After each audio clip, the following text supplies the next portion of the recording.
to conversation with the Prime Minister.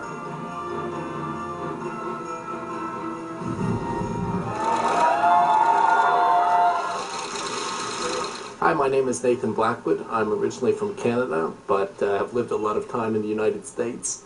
And I want to know why Canadians suck up to the United States so much and, in general, have a lot of resentment towards them. It's a big contradiction.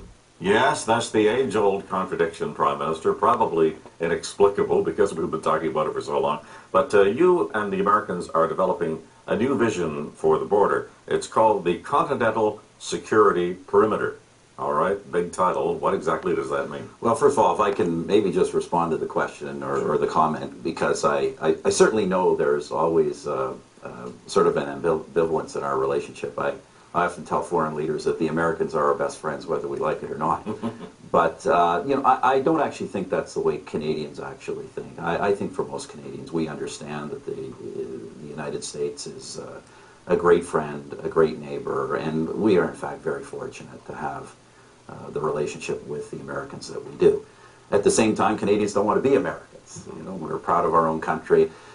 But at the same time, as you know, our economies are widely integrated. In the post-Cold War era, the post-9/11 era, we face you know, tremendous security threats. Those threats are largely the same. They are largely shared. An attack that would affect the United States, the American economy, would have immediate attacks on us. So obviously we're trying to work with our American friends to see how we can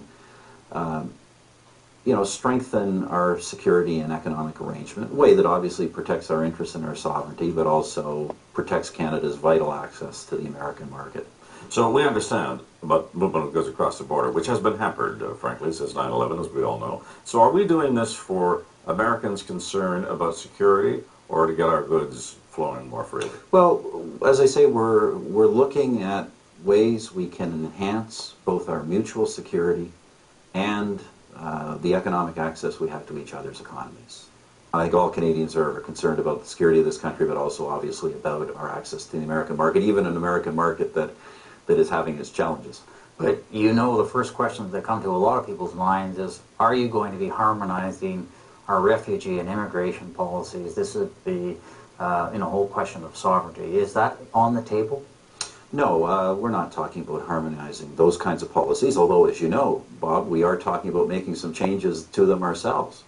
I mean, I think Canadians are pretty concerned when they see boatloads of people being smuggled into this country from overseas, just landing on our shores, queue jumping, violating all of our immigration and refugee rules. I think Canadians are pretty concerned about that. I don't think we need the United States to tell us we should be concerned about that. That's why we have legislation before Parliament to tackle that problem, and obviously we urge all parliamentarians to pass that legislation and to debate it seriously. I mean, they're saying no way.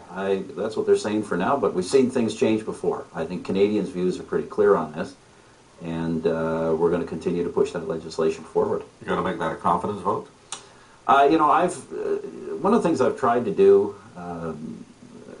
Lloyd, to try and make this minority situation work a little better is I'm not the one who goes around making threats. I don't think that's helpful, but I would say this: I think Canadians understand that this is a serious threat to the security of our country. I think they think it's frankly a serious threat to our sovereignty.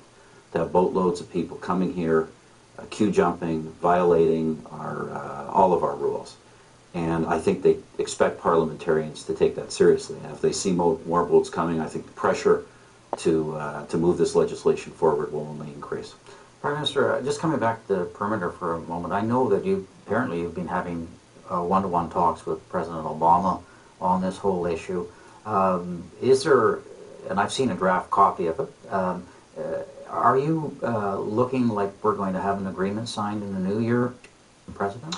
I can't tell you. I can only tell you we continue to talk, and we're looking at a range of ways, as I say, we can secure our access to the American market and also protect our own security interests. And you know, we've been on this tact, in fairness, since Mr. Martin signed the Economic and Security Partnership with the United States and Mexico. That was a framework that was set up back, I think, in 2005.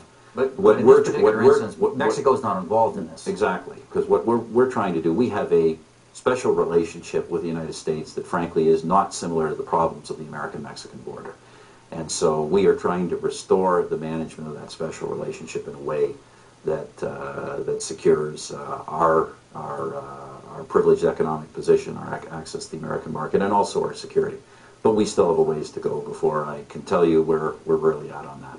Well, Bob has seen this document, of course. It was leaked, and he's already talked about it.